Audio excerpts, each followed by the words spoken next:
Hello everyone. Here we are implementing the program of circular queue.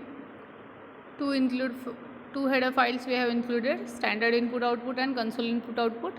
We have declared the max as 5 to indicate the size of array. We are using the max.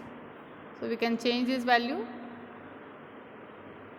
We have declared the three operations which we are going to perform are CQ insert, CQ delete and display. Three operations we are going to perform here.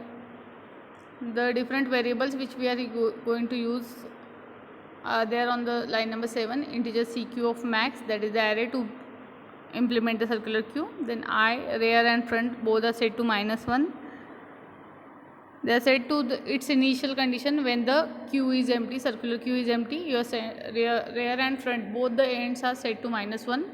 And ch and item, these are the different variables which we are going to use in the program. The main program starts here. After that, while 1, so the para includes the menu driven program. So these all the operations which we are going to perform on the circular queue, we have to show it in a menu driven format. So different menus are there, different options are there. One, insert, delete, display and exit. 4 operations we have to perform, and we have to ask the user about its the choice. The user will enter the choice, and as per the choice of user you have to implement or perform the operation. So first operation is insert, CQ insert. So when the user press 1, you have to perform the insert operation. When the user press 2, delete operation will perform. When the user press 3, you have to display the operation. And lastly, when user presses 4, the program exit. So first operation is void CQ insert. So in this we have to first check the circular queue is full or not.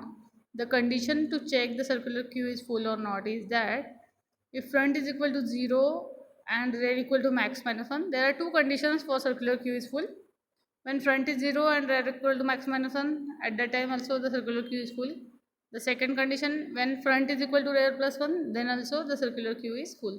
So if any of these two conditions is true, that means the circular queue is full. So if the circular queue is full, you cannot insert the element. In the else part, that is if the circular queue is not full, then you have to insert the element, and you have to ask for that element to the user that enter the value to be inserted. You have to take that value from the user, and after that we have to set the rear part, rear end. So if rear equal to max minus 1, you have to set rear to 0. Else normally you have to increase the rear value. So rear equal to rear plus 1. Here whenever you are inserting the element in the circular queue, we have to insert the element from the rear end, and for that you have to increase the rear. As it is the circular queue, after max minus 1, the next position in the array is 0. So if rear equal to max minus 1, you have to set the rear to 0. Else, in the second part, normally rear equal to rear plus 1. In the general case, if rear is in between the 0 to some elements, not max minus 1, then you have to just increase the rear by 1, and at that new rear position you have to insert the item. So CQ of rear equal to item, you have to insert the element at its new position. In this all, if front is equal to -1, so if the element you are inserting is the first element, so initially you have seen that front and rear both are equal to -1. Now we are inserting one element. So first element when we are inserting, your front is equal to -1. So whenever you are inserting the first element, after all that you have to increase the front by 1. So when front is equal to -1, you have to set the front to 0 at the time of insertion. Okay. Second operation we have to perform is delete operation. So we have to again check the circular queue is empty or not for that. So if the circular queue is empty, how to check it? So by using if front is equal to -1, that means circular queue is empty. Else, if front is equal to rear, front and rear we have to set to -1. And else, if front is equal to max minus 1, front is equal to 0. Lastly, front equal to front plus 1. So these are the different conditions. when you are deleting the element, you have to first check the circular queue is empty or not. If it is not, the second part is that there are three possibilities. Either the element is the last element, either the element is at the max minus 1 position, or either the element is in between the 0 and the max minus 1 position. So if front and rear equal to the same position, that means the element is the only one element remaining in the list, and if you are deleting that element, you have to set the front and rear to its initial position, that is minus 1. If front is equal to max minus 1, you have to increase the front to the next position, that is 0. We are deleting the element, so we have to increase the front. So after max minus 1, in a circular queue, the next position is 0. So if front equal to max minus 1 and you are increasing the front, so you have to set the front to 0. Otherwise, in normal case, just you have to increase the front by 1. So front equal to front plus 1. Okay, next operation is the display operation. Now if front equal to minus 1, again for displaying we have to check the circular queue is empty or not. If circular queue is empty, we cannot display the elements, and if it is not empty, then there are two possibilities.